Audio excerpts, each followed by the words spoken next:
The champagne flute shattered against the marble floor, its golden contents splashing like a burst of sunlight.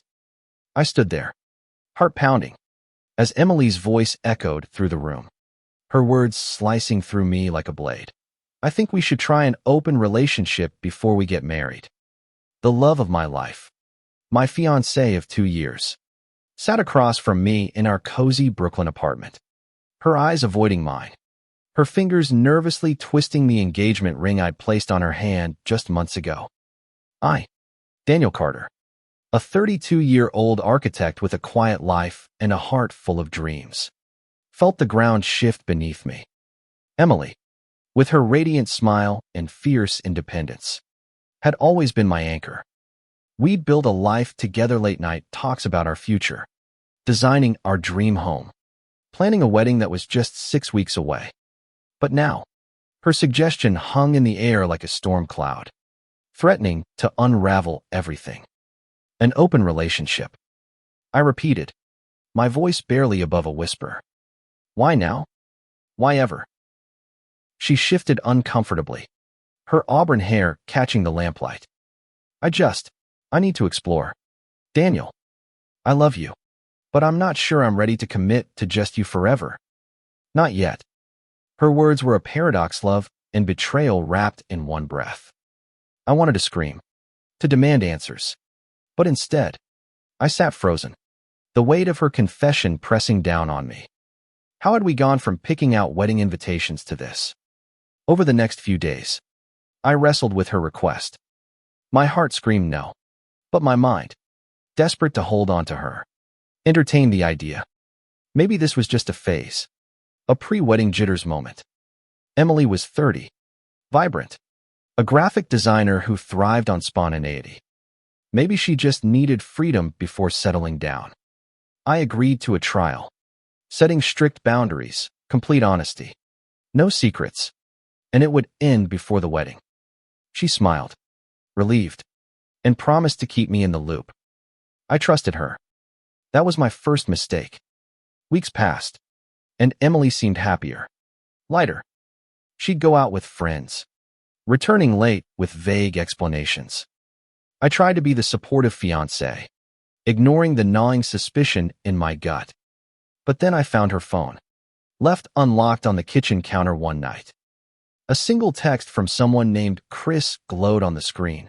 Last night was incredible. Same time tomorrow. My heart stopped. I scrolled, my hands trembling, uncovering a string of messages that detailed an affair: dates, hotel rooms, promises of more. She hadn't just explored. She'd built a secret life. I confronted her that night. Who's Chris?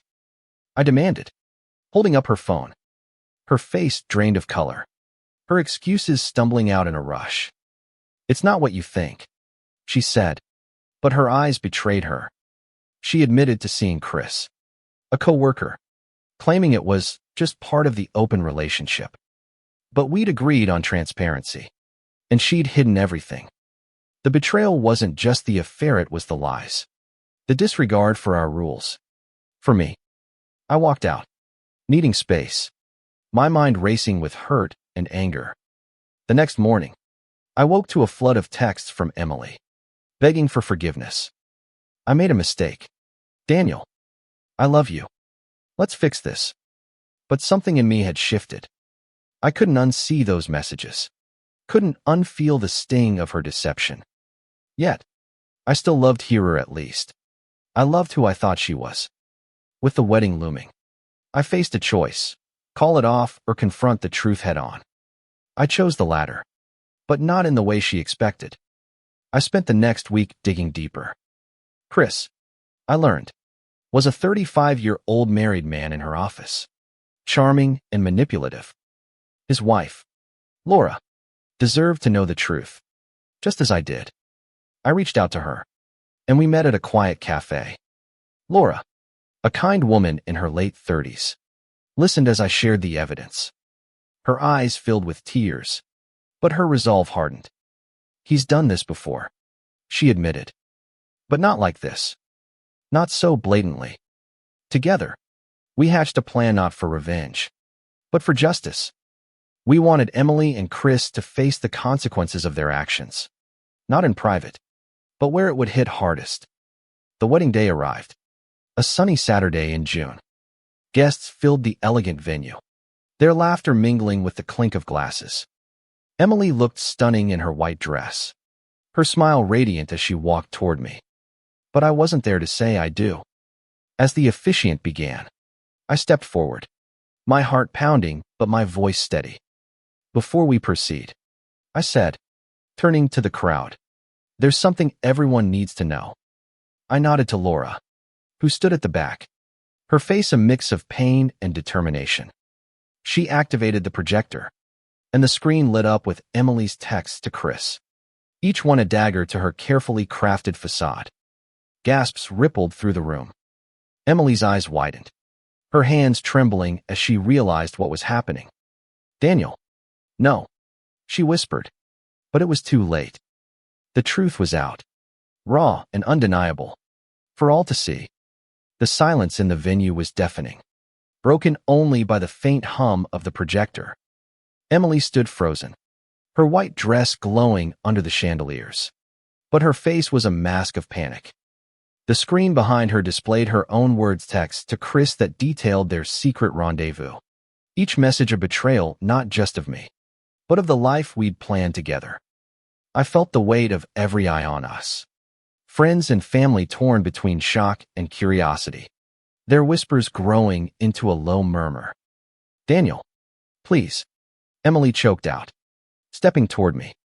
Her voice was desperate, but I held up a hand, stopping her. You don't get to explain this away, I said, my voice steady despite the storm raging inside me. You lied. You broke every promise we made. I turned to the crowd, my heart pounding. This wedding was supposed to be a celebration of trust and love. But Emily chose to throw that away. Laura stepped forward, her presence commanding despite her visible pain. And she wasn't alone, she said, her voice clear and firm. My husband, Chris, is the other half of this betrayal. She clicked the remote, and the screen shifted to show Chris's responses cocky, careless, as if their affair was a game. Laura's composure cracked slightly, her eyes glistening, but she stood tall. I deserve better. Daniel deserves better. And you all deserve the truth. The room erupted into chaos. Emily's mother, a stern woman in her 60s, stood up, her face red with anger. Emily, how could you? She demanded, her voice cutting through the noise. Friends whispered, some crying, others glaring at Emily, who seemed to shrink under their judgment. Chris, who'd been invited as a +1 by one of Emily's co-workers, was nowhere to be seen and slipped out the moment the projector flickered on. I felt a pang of guilt for airing our pain so publicly, but it was fleeting. Emily had chosen this path, and I wasn't going to let her rewrite the narrative. I loved you, I said, turning back to her, my voice softer now, heavy with grief. But I can't marry someone who doesn't respect me. I slid the ring off my finger, the one we'd picked out together, and placed it on the altar. The clink of metal echoed like a gunshot. Emily sobbed, reaching for me, but I stepped back. I'm done, I said, and walked down the aisle, past the stunned guests, out into the bright June sunlight. Laura followed, her heels clicking on the marble floor. Outside, we stood in silence for a moment, the weight of what we'd done settling over us. Did we go too far? I asked, my voice barely above a whisper. Laura shook her head. They needed to face it. We needed to face it. Her strength steadied me, a reminder that we weren't just victims who were survivors, reclaiming our dignity. But the pain was still raw, a wound that would take time to heal. Back inside, Emily was left to deal with the fallout. Her friends, once so supportive, were divided, some comforting her, others walking away. Her carefully curated image as the perfect fiancé was shattered, replaced by whispers of betrayal. I didn't stay to watch. I didn't need to. The truth was out, and that was enough. In the days that followed, I moved out of our apartment, crashing with my best friend, Mark, a 34-year-old contractor with a no-nonsense attitude. You did the right thing, he told me over beers one night. She played you. Man, you don't owe her anything. But it wasn't that simple. I still loved her. Or at least the version of her I'd believed in. Letting go of that was like losing a part of myself. Laura and I kept in touch, bound by our shared experience. She filed for divorce, her resolve unwavering despite Chris's pleas. He thought he could have it all. She told me over coffee one afternoon. But he lost everything. I admired her strength, her ability to move forward despite the pain. It made me question my own path. Could I rebuild after this? Emily tried to reach out, leaving voicemails and texts, each one more desperate than the last. I messed up. Daniel, I'll do anything to fix this. But her words felt hollow. Trust, once broken, wasn't easily mended. I didn't respond, choosing instead to focus on myself, my work, my friends, the life I'd put on hold for her. As the weeks passed, I started to see the bigger picture. Emily's betrayal wasn't just about Chris. It was about her inability to be honest with me or herself. I'd been so focused on our future that I'd ignored the red flags: her restlessness, her need for more. Maybe I'd failed her too, in my own way, by not seeing her for who she truly was. But the wedding day exposure wasn't the end. It was just the beginning of a journey, one that would force me to confront my own vulnerabilities, my own worth, and the kind of love I deserved. The weeks after the wedding that wasn't were a blur of pain and clarity. I threw myself into work, designing buildings that felt more stable than my own life. My Brooklyn apartment, once filled with Emily's laughter, was now a ghost town of memories. I'd boxed up her things, her sketchbooks, her favorite mugs, and left them with Mark to return. I couldn't bear to see her. Not yet. Laura became an unexpected ally. We met regularly, not to dwell on our exes, but to rebuild. She was fierce, a 38-year-old lawyer who'd seen her share of heartbreak, but refused to let it define her. We're not just victims, Daniel, she said one evening at a quiet bar. We're the ones who stood up. Her words stuck with me, a lifeline in the chaos. Meanwhile, Emily's life unraveled. Mutual friends told me she'd quit her job. Chris's presence at the office made it unbearable. She'd moved back in with her parents. Her social media accounts gone silent. Part of me felt a twinge of pity, but it was quickly drowned out by the memory of her lies. She'd chosen this path, not me. I started therapy, something I'd always scoffed at. My therapist, Dr. Ellis, a calm woman in her 50s, helped me unpack the betrayal. You're grieving, she said during one session.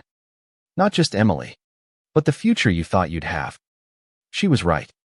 I'd built my life around a dream, and now I had to start over. It was terrifying, but also freeing. One evening, Mark dragged me to a gallery opening in Manhattan.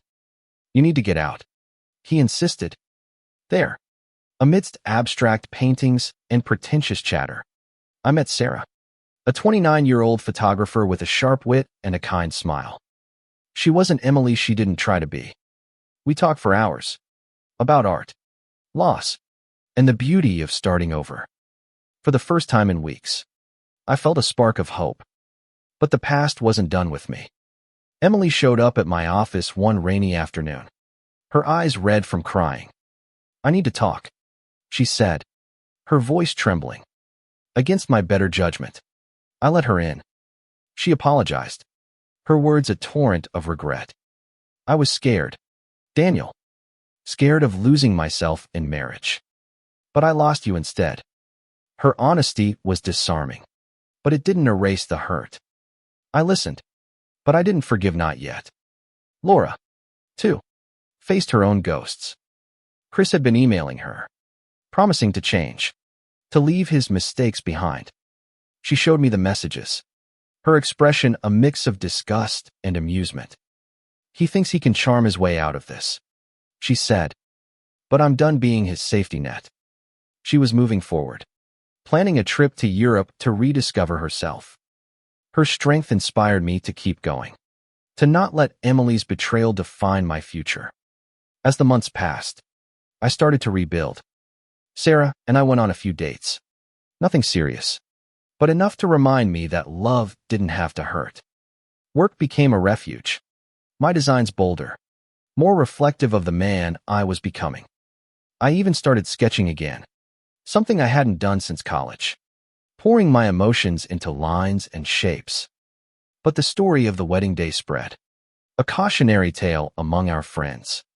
Some admired my courage. Others thought I'd been too harsh. You could have handled it privately, one mutual friend told me.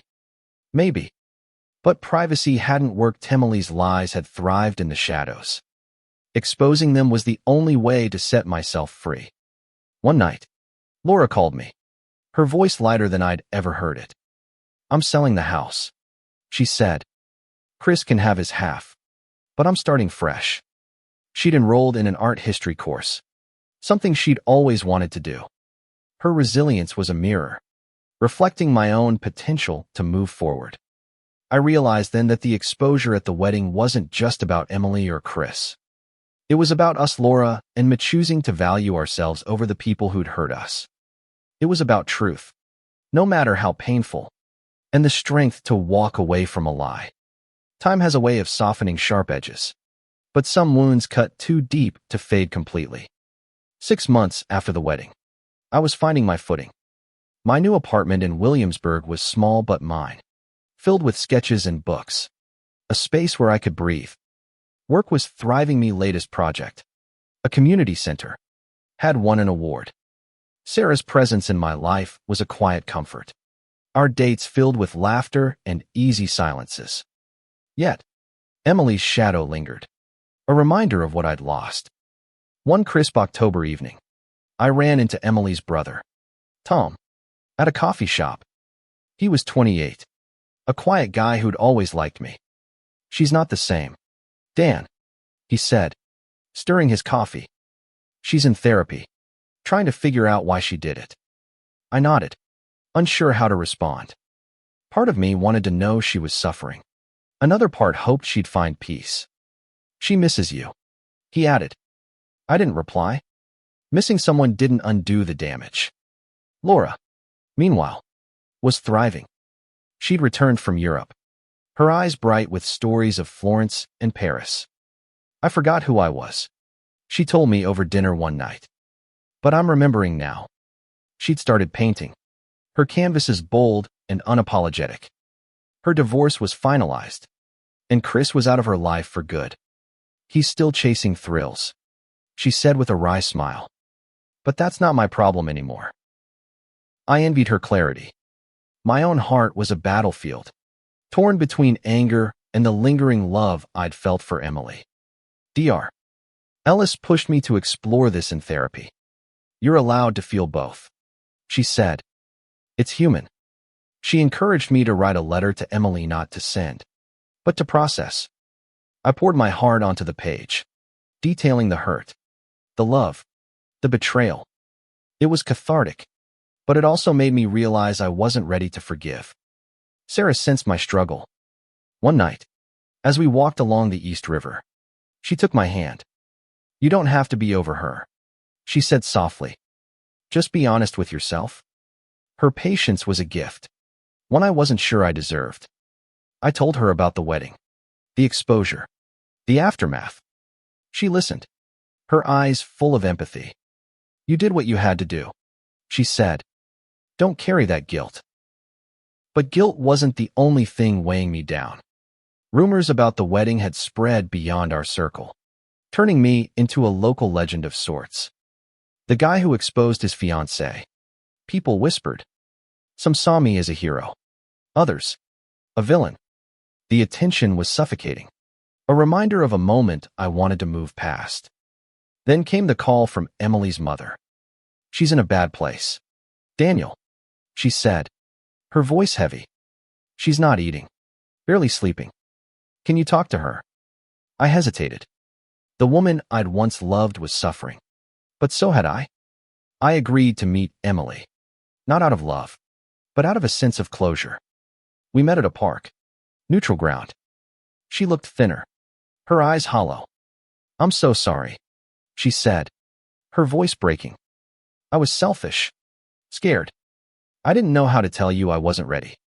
For the first time, I saw her not as the villain, but as someone lost, grappling with her own flaws. "I can't undo it," she said, "but I wish I could." I didn't offer forgiveness, but I listened. It was enough for now. Driving home, I felt lighter. Not healed, but unburdened. The truth we'd exposed at the wedding wasn't just about Emily's betrayal, it was about forcing everyone to face reality. Laura had found her strength.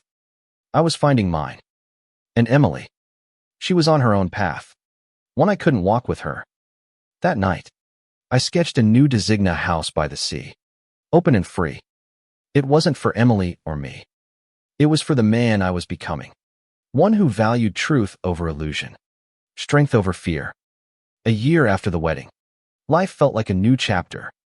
My community center project was complete, a beacon of hope in a struggling neighborhood. Sarah and I were growing closer. Our relationship built on honesty and mutual respect. She'd moved into her own place nearby, and we spent weekends exploring the city, her camera capturing moments I'd learned to cherish again. But the past wasn't entirely behind me. One morning, I received an email from Emily. It was short, formal, almost like a letter from a stranger. "I'm moving to Seattle," she wrote. "I need a fresh start. I hope you're okay." There was no plea for forgiveness. No desperation, just a quiet acknowledgement of the end. I stared at the screen, feeling a mix of relief and sadness.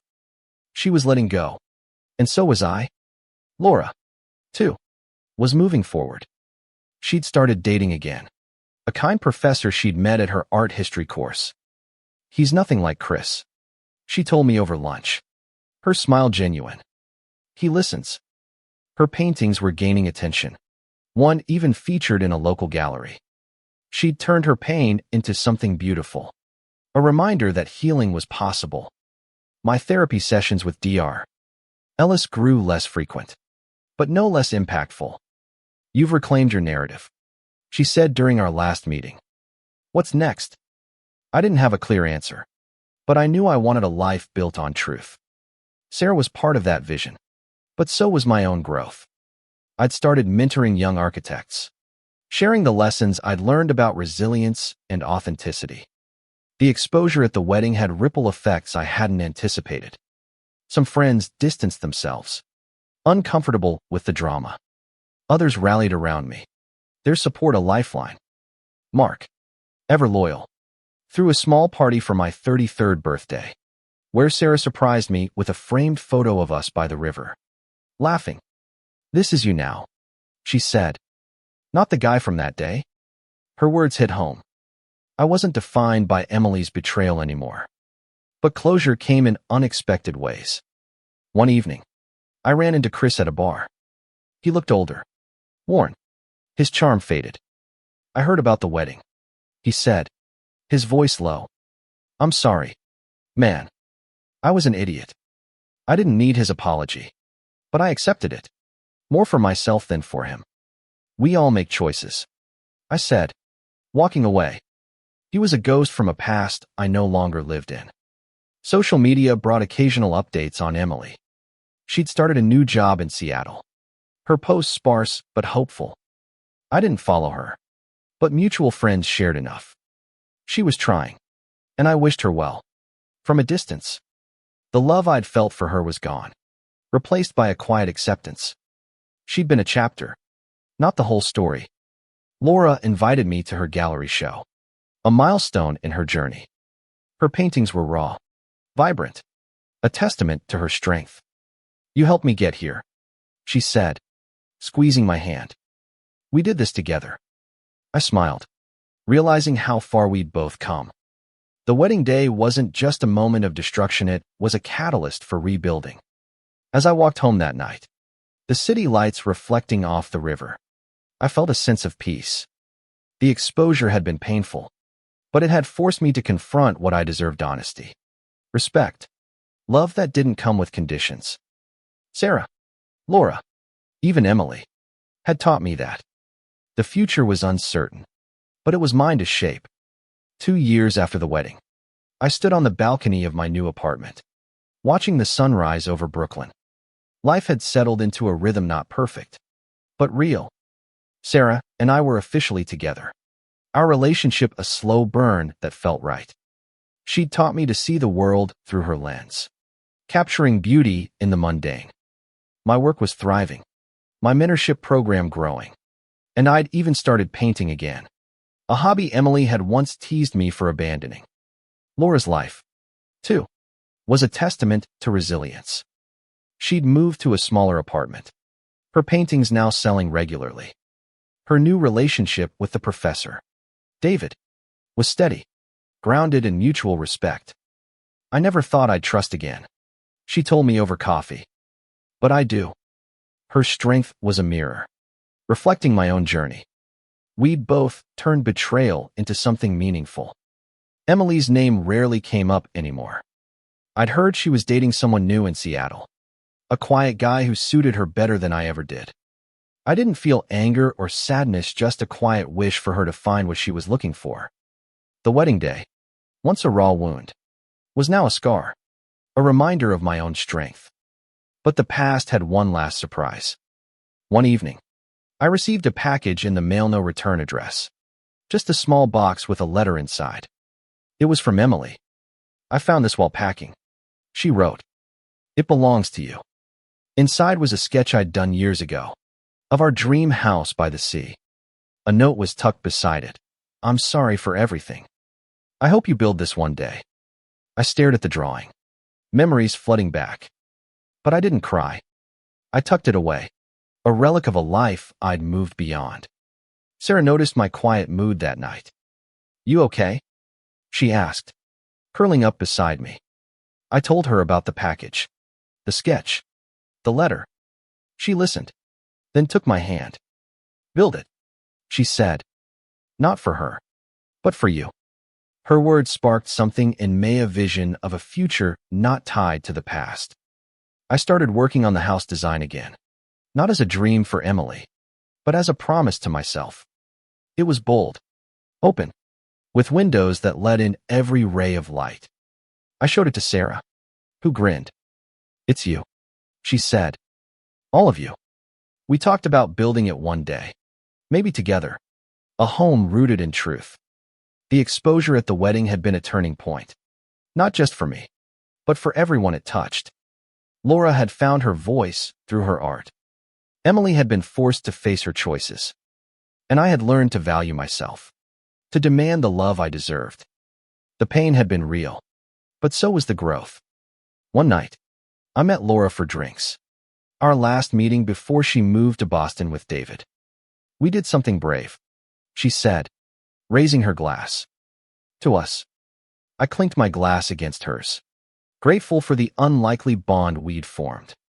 The wedding day wasn't just about destruction, it was about liberation. As I walked home, Sarah's hand in mine, I realized the exposure wasn't the end of my story. It was the beginning of a new one. One where I chose who I wanted to be, surrounded by people who valued me for it. 3 years after the wedding, I stood on the plot of land I'd bought by the coast, the ocean stretching out before me.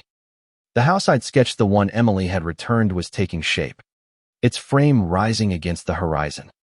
Sarah was there, her camera capturing the moment, her laughter mixing with the sound of waves. This wasn't just a house. It was a testament to everything I'd overcome. Laura sent me a postcard from Boston, her handwriting bold and happy. "The gallery here loves my work," she wrote. "David and I are getting married next spring. You're invited."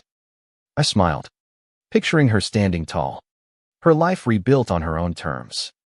She'd turned her pain into art, her betrayal into strength. We'd both found our way. Emily was a distant memory now, her name no longer carrying the sting it once did. I'd heard she was engaged, her life in Seattle stable and quiet. I wished her well, not out of lingering love, but out of a belief that everyone deserves a chance to grow. The wedding day exposure had been her reckoning, just as it had been mine. Sarah and I were planning our own future. Not rushed or forced, but steady. She'd moved in with me, her photos lining our walls. A daily reminder of the beauty in second chances. "You're my home," she told me one night, her head on my shoulder. I believed her, not because I needed to, but because she'd shown me what trust could look like. My mentorship program had grown, with young architects looking to me for guidance.